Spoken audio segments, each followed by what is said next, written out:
नमस्कार, मैं कौशलेंद्र प्रियदर्शी। आप देख रहे हैं न्यूज फॉर नेशन। आज बात सियासी यात्राओं की। मूलतः सियासी यात्राओं का लंबा इतिहास रहा है, लेकिन वर्तमान में जो बिहार के मुख्यमंत्री हैं नीतीश कुमार, ये भी लगातार यात्रा करते रहे हैं और यात्राओं का लाभ भी लेते रहे हैं। नीतीश कुमार अपने सत्ता काल में लगभग 14 यात्राओं को अंजाम दिया है और 15वीं यात्रा वो करने जा रहे हैं। चूंकि 2025 में चुनाव है, उनकी पार्टी नारा लगा रही है कि 2025 में फिर से नीतीश। लेकिन यह क्या संभव होगा? हमारे साथ बिहार के वरिष्ठ राजनीतिक विश्लेषक संजय कुमार मौजूद हैं, उनसे बात करेंगे। एक तो यात्राओं का फलाफल क्या रहा, और दूसरी बात यह कि क्या 2025 में फिर से नीतीश का जो नारा है वो कितना कारगर साबित होगा नीतीश की इस यात्रा से। हालांकि राष्ट्रीय जनता दल और विपक्षी पार्टियां नीतीश की इस यात्रा को लेकर लगातार सवाल कर रही है कि आखिर 2025 से ठीक पहले, जब विधानसभा चुनाव होने वाला है, उससे ठीक पहले करोड़ों रुपया खर्च करके नीतीश कुमार यात्रा पर निकल रहे हैं। लेकिन सवाल तो यही है कि हर कोई चाहे कोई मुद्दा उठा करके या फिर मुद्दा बना करके अपना सियासी फायदा ही निकालना चाहता है। हमारे साथ संजय जी हैं, आपका बहुत बहुत स्वागत है। नीतीश कुमार लगातार यात्रा कर रहे हैं। 2025 से पहले, विधानसभा चुनाव से पहले फिर एक बार यात्रा पे निकले हैं। यात्राओं का इतिहास लंबा रहा है, 14 यात्रा कर चुके हैं। क्या लगता है आपको संजय जी, या थोड़ा सा पहले बता दीजिए कि जो यात्रा वो करते रहे हैं सत्ता में आने के बाद सियासत को साधने के लिए, वो क्या रहा है, उसका फलाफल क्या रहा है? नहीं, इसको हम केवल सियासत के साथ जोड़ करके नहीं देखते हैं। मैं देखता हूं कि सूबे के बतौर मुख्यमंत्री अगर वो यात्राओं के माध्यम से जनता से कनेक्ट होते हैं जी, जमीनी हकीकत को समझते हैं और लोगों के साथ रूबरू होते हैं, अधिकारियों से फीडबैक लेते हैं और अपने द्वारा किए गए कार्यों की समीक्षा करते हैं, तो मैं मानता हूं कि एक सूबे के मुखिया होने के नाते उनका दायित्व भी बनता है, जिम्मेवारी भी बनती है। और यात्राएं कहीं ना कहीं से जनता को ये भरोसा भी दिलाती है कि अगर अधिकारी पदाधिकारी इन कामों को अंजाम देते हैं तो हमारे जो सूबे के मुखिया हैं उन कामों का फिजिकली सर्वेक्षण भी करते हैं, उसका निरीक्षण भी करते हैं और हमारा फीडबैक भी लेते हैं। जिन 14 यात्राओं की बात आपने की, नीतीश कुमार बिल्कुल कमिटेड तरीके से, प्लान्ड तरीके से, सिस्टमेटिक तरीके से और पूरा होमवर्क कर करके उन यात्राओं पर जाते हैं और जा करके सीधे लोगों के साथ संवाद करते हैं, ठहरते हैं। सुबह में या दोपहर में या शाम में यात्राओं के क्रम में अलग अलग वर्ग से उनकी जो संवाद होती है वो संवादहीनता को खत्म करते हैं और जो फीडबैक मिलता है उस पर इनको काम करने का मौका मिलता है। आपने देखा होगा जैसे ही इनकी यात्रा शुरू होती है, अधिकारियों का अलर्टनेस, उसका रंग रोगन, उसका रिनोवेशन, उसकी जो सक्रियता हो जाती है, ये बतलाती है ना कि हमारे सूबे के जो मुखिया हैं वो इनके लिए कहीं ना कहीं से कमिटेड हैं कि वो आकर के फिर चीज़ों का फीडबैक भी लेंगे। हमने कोई निर्माण करा दिया, सूबे के मुखिया इतने व्यस्त हैं कि वो तो हमसे कनेक्ट होते नहीं हैं, तो फिर एक कौन इसको सुपरवाइज करेगा? लेकिन जो व्यक्ति ने पॉलिसी बनाई, एग्जीक्यूट कराया और फिर उसको सुपरवाइज किया, मैं मानता हूं कि यात्रा का सियासत फायदा तो सियासतदान लेंगे, इस सच्चाई से कहाँ कोई इनकार कर सकता है।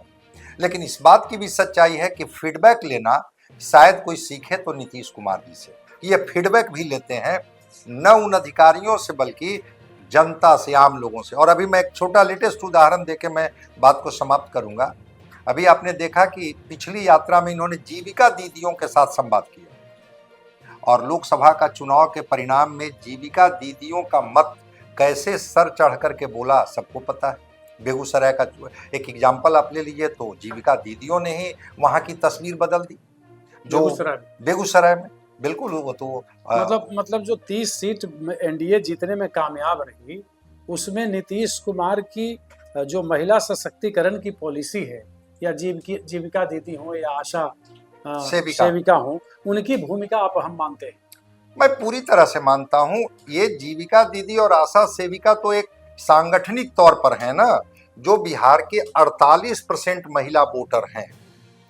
आपने देखा होगा 2005 के बाद जब महिलाओं की लंबी कतारें लगती हैं जी हाँ, 2005 के बाद से ही हाँ, लगनी शुरू। और बड़ी संख्या में जब महिलाएं घर से निकलती हैं तो एक सामान्य व्यक्ति के मन में भी ये भाव आता है और वो अभिव्यक्त भी होता है कि ये कतारें नीतीश कुमार के लिए, मतलब महिला वोटर मतलब नीतीश कुमार। जी। और उसके कारण रहे हैं, साइकिल चलाती स्कूल जाती बच्चियां, रिजर्वेशन का लाभ उठाती पंचायत और नगर निगम के लोग, और आरक्षण नौकरियों में आरक्षण लेते हुए लोग, और राइफल लेकर के और सड़कों पर सुरक्षा प्रदान करती हुई बेटियां। कहीं ना कहीं तस्वीर तो बदली है ना नीतीश कुमार ने। जिस बिहार को और इस महिला सशक्तिकरण की अगर आप बात करेंगे तो महिलाओं को राजनीतिक, सामाजिक और आर्थिक अगर भागीदारी दिलाई और उनका सशक्तिकरण किया तो उसमें तो नीतीश कुमार की एक बड़ी भूमिका है।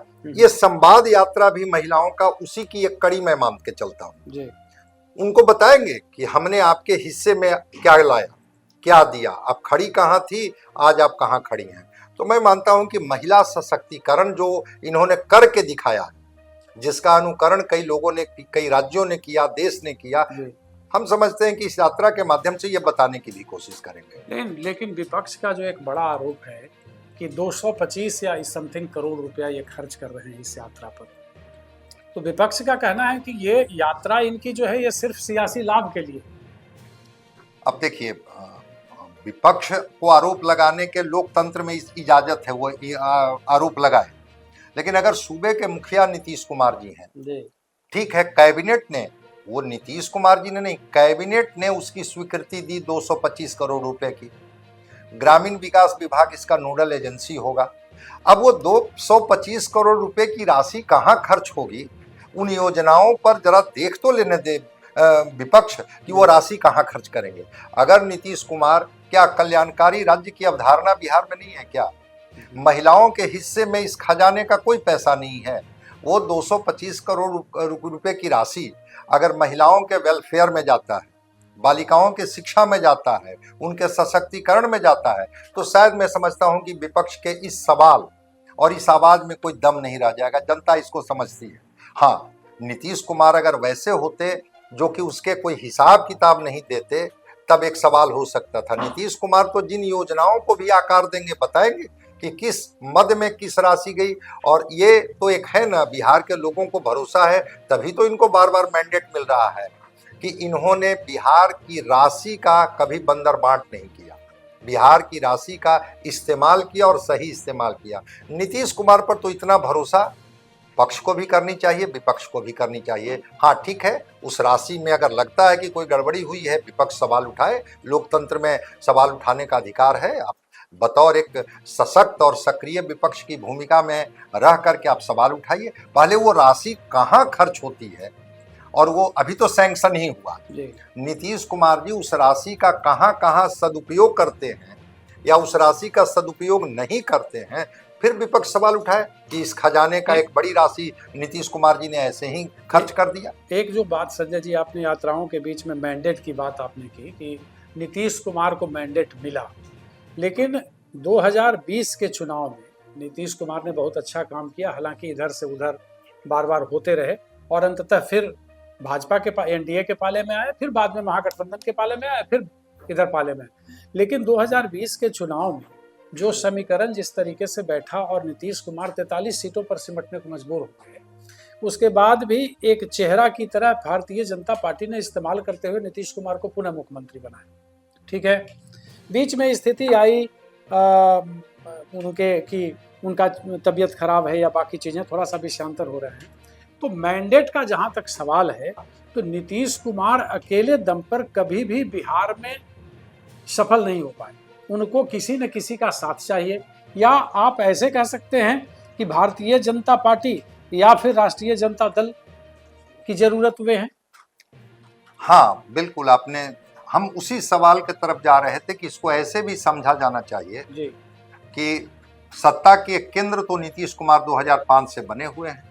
ठीक है, नीतीश कुमार को सीटें कम आई, और कैसे कम आई ये सबको पता है। बगावती तेवर जब चिराग पासवान ने अपनाया जी। और जब उसी बागी उम्मीदवारों पर उन्होंने दाव लगाई, स्वाभाविक है कि किसी को घाटा होगा तो किसी को लाभ होगा।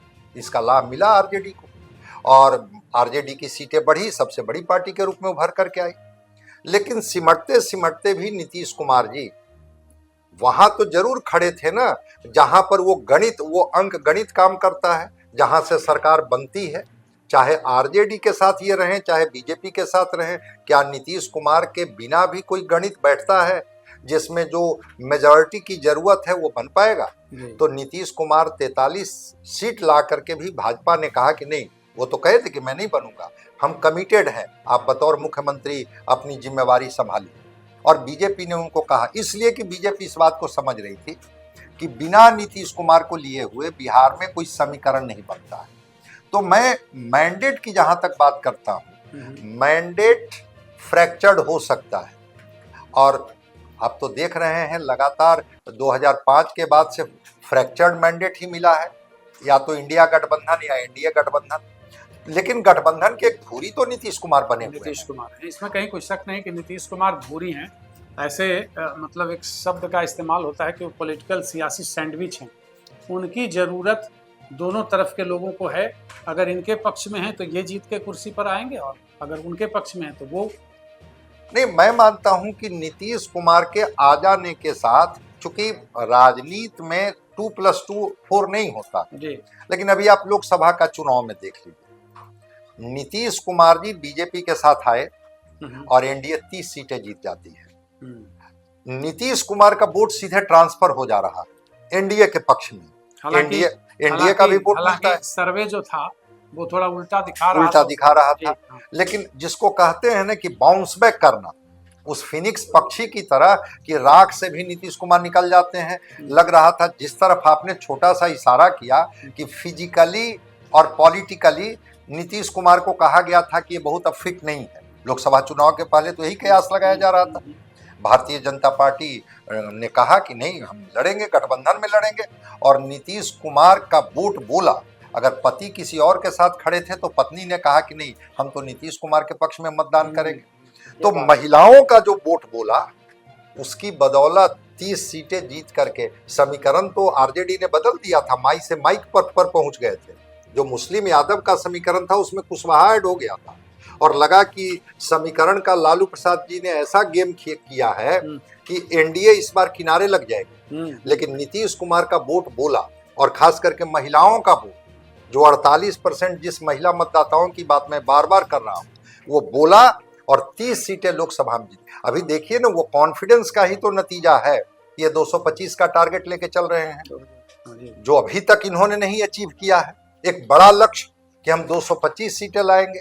तो महिला संवाद यात्रा के माध्यम से ये जीविका दीदियों से संवाद करेंगे, आशा सेविकाओं से संवाद करेंगे, और किस विधानसभा में कौन योग्य उम्मीदवार होगा इसको भी अस्मेल करेंगे नीतीश कुमार कि क्या फीडबैक है लोगों का, कौन व्यक्ति है जो जमीन पर काम कर रहा है, जमीनी समझ किसको है, ये बड़ी जनता बात है किससे कनेक्ट संजय जी। थोड़ा बड़ी बात है ये कि नीतीश कुमार ग्राउंड पे जा रहे हैं, लोगों से फीडबैक लेंगे, तमाम विधानसभा क्षेत्रों के बारे में वे वहाँ उनके पास फीडबैक आएगा। कौन किस नेता का क्या वजूद कायम है उस पर भी आगे एक्ट करेंगे, क्योंकि आने वाले समय में इन्हें टिकट भी देना है। टिकट ही नहीं देना है, जीत के मतलब जो जीत करके आएंगे उनके भरोसे इन्हें सरकार भी बनाना है। कहने का मतलब यही है। स्वाभाविक है, ये बड़ी बात है भाई। तो हर पार्टी विनिएबल कैंडिडेट पर दाव लगाती है। नया चेहरा कौन होगा जो उभर रहा है, जिस पर ये दाव लगाएंगे। कोई वैसे पुराने चेहरे जो उदासीन हो गए हैं, शिथिल हो गए हैं, लेकिन वो चूंकि विधायक रह चुके हैं इसलिए वो पार्टी पर दबाव न बना सकें। तो नीतीश कुमार को जब जमीनी समझ होगी तब तो वो बाइफरकेट कर करके निर्णय ले पाएंगे। और कहा जाता है कि नीतीश कुमार जब जमीन पर जाते हैं, यात्रा इनकी जरूर है संवाद यात्रा, लेकिन संवाद यात्रा में ये फीडबैक भी तो लेंगे कि यहाँ कौन हमारा उम्मीदवार है जो जीत सकता है, और कौन ऐसे उम्मीदवार यहाँ हैं जो अभी सीटिंग है लेकिन उनके खिलाफ एंटी इनकम्बेंसी है, नाराजगी है लोगों के मन में। अगर इनको हम उम्मीदवार बनाएंगे तो क्या परिणाम दे सकता है। तो जमीनी समझ और वहाँ अस्मेल भी करेंगे, समझेंगे भी, तो एक साथ ये कई चीज़ों को साधेंगे। और नीतीश कुमार इसके लिए माने जाते हैं कि यात्रा जब ये शुरू करते हैं तो यात्रा को ये समाप्त भी करते हैं, चूँकि बड़ा इनका प्लान्ड यात्रा होती है।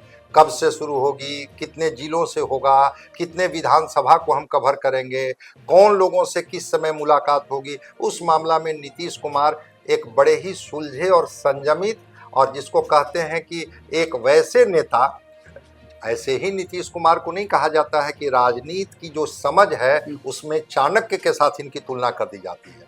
तो जब जमीन पर उतरेंगे ही नहीं तो फिर आप कैसे चुनाव में उम्मीदवार तय करेंगे और रणनीति बनाएंगे। संजय भाई, एक चीज और दर्शकों को बता दीजिए कि 14 यात्रा 15वीं यात्रा है उनकी। आज तक आप अगर देख पाते हैं तो कौन सी यात्रा सबसे सफल रही? एक बार तो उन्हें 2010 में 206 सीट एनडीए को आया था। बिल्कुल, जो 2009 की यात्रा को भी हम लोग कहेंगे कि इनकी बड़ी सफल यात्रा रही। 2010 की यात्रा भी इनकी जो विश्वास यात्रा इनकी हुई थी और जिसमें 115 सीटें जेडीयू को आ गई थी जी। तो वो सबसे सफल यात्रा रही थी। लेकिन हम थोड़ा सा आपसे डिफर करते हैं, यात्रा और सीटों का जीतना दोनों दो चीजें।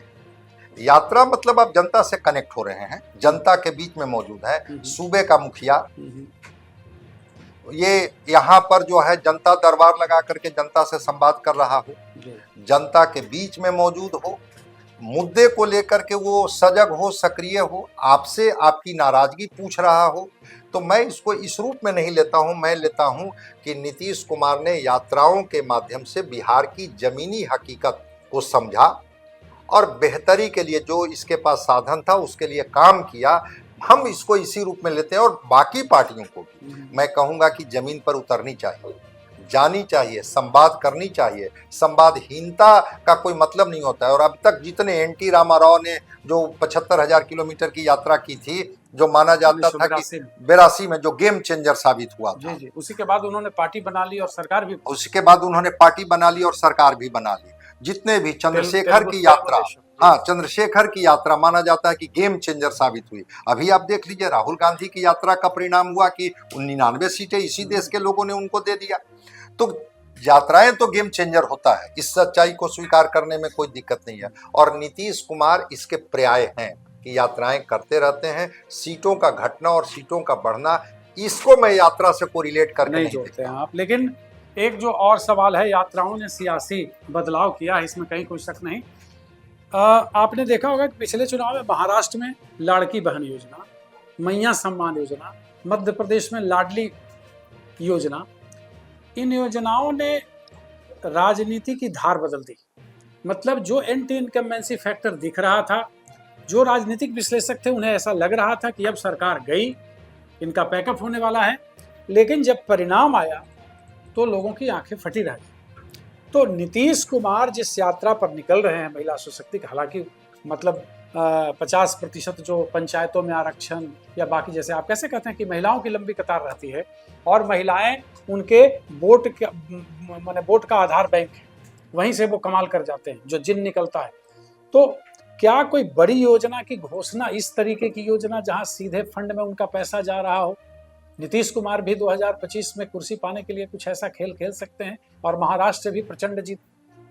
बिल्कुल कर सकते हैं। और इसके तो उदाहरण रहे हैं ना, पश्चिम बंगाल में जो लक्ष्मी भंडार योजना महिलाओं के लिए ममता बनर्जी जी ने शुरू की, भाजपा की पूरी ताकत के बाद भी ममता बनर्जी वहां बनी हुई है। शिवराज सिंह चौहान को तो मामा ही कहा जाता है लाडली बहन योजना के माध्यम से। महाराष्ट्र में जो लाड़की बहन योजना जो हुआ, भाई अब किसानों का गुस्सा ठंडा हो गया। मराठा, हाँ, कोई मुद्दा नहीं, मराठा आरक्षण की जो आग थी वो ठंडी पड़ गई, वो जो महंगाई की बात थी वो ठंडी पड़ गई। और भाई और परिवार के लोग कह रहे हैं कि दिवाली के दिन हमारी माँ और बहन के खाते में 1500 रुपये आ गया, ये तो यही सरकार कर सकती है। मात्र 3 किस्त दिया गया और 3 किस्तों की यह ताकत थी। अगस्त में झारखंड में शुरू किया गया मैया योजना, 1000 रुपये की राशि आए। भाजपा ने कहा कि हम गोगो दीदी योजना के माध्यम से 2100 रुपया देंगे, लेकिन तुरंत उन्होंने कहा कि नहीं, हम तो 2500 रुपया देंगे। और मैया सम्मान योजना में 2500। तो डायरेक्ट बेनिफिट ट्रांसफर जो हुआ, उनके खाते में जो सीधे पैसे गए। महिलाओं के बारे में मेरी एक अपनी समझ है, वो पैसा खर्च करने के मामले में बड़ा कैलकुलेटिव होती है और लगता है कि अगर हमारे हिस्से में कुछ पैसे आए हैं तो उस पैसे का वो सदुपयोग करना जानती हैं। कहती है कि यह सरकार ही तो है जो हमारे लिए सोच रही है। स्वाभाविक है कि जब हम और आप बात कर रहे हैं, नीतीश कुमार जो महिला सशक्तिकरण के लिए इतना काम किए हैं, निश्चित रूप से बिहार में भी कोई ऐसी योजना आ सकती है जो गेम चेंजर हो। तो वो योजना की घोषणा की जा सकती है कि महिलाओं के खाते में हम भी इस तरह की एक सम्मान की योजना देंगे और उस राशि से वृद्धा पेंशन के बारे में तो खबरें भी आ रही है कि उसको 400 रुपये की जगह पर अब 1000 रुपया की जाएगी। तो हमको लगता है कि निश्चित रूप से इस यात्रा के क्रम में ही नीतीश कुमार कोई ऐसी योजना घोषित करेंगे जो 2025 में फिर पार्टियों को बहुत कुछ बोलने की जरूरत नहीं पड़ेगी। वो सर चढ़ के, आपने देखा ना झारखंड में मैया सम्मान योजना और कल्पना सोरेन जो दोनों निकल करके लोग आए। कल्पना सोरेन गिरिडीह की सभा में आई तो आत्मविश्वास कहीं नहीं था, आंख में आंसू थे। और वही कल्पना सोरेन वहां के लिए किस तरह से अपने को साबित की झारखंड में, तो 8 महीने में जो साबित की, तो कल्पना सोरेन जिसको कहा जाता है कि एक बड़ी नेत्री के तौर पर स्थापित हो गई, केवल झारखंड में नहीं देश स्तर के आदिवासी महिलाओं के बीच में। हम समझते हैं कि नीतीश कुमार जी भी कोई घोषणा कर सकते हैं, इसकी संभावना से इनकार नहीं किया जा सकता है। आपने सुना नीतीश कुमार की यात्रा का फलाफल क्या रहा और 2025 में फिर से नीतीश का जो नारा है वो कितना कारगर साबित हो सकता है इस यात्रा के सहारे। नीतीश यात्रा पे निकलने वाले हैं, महिला सशक्तिकरण करेंगे, लोगों से संवाद करेंगे, फीडबैक लेंगे। संजय जी ने बहुत सारी बातें बताई कि नीतीश कुमार की यात्रा बहुत ही कैलकुलेटेड होती है, उसमें बहुत गणित भाग होता है और उसमें सियासी पेच भी होता है। तो कुर्सी पाने के लिए हर तरीके से नीतीश कुमार अपना जुगाड़ भिड़ाते रहते हैं, भले ही उस मतलब यात्रा का मुलम्मा अलग से कुछ भी रहा हो। चलते हैं, कुछ संवाद अलग से फिर करेंगे संजय जी के साथ। तब तक के लिए दर्शकों का बहुत बहुत धन्यवाद।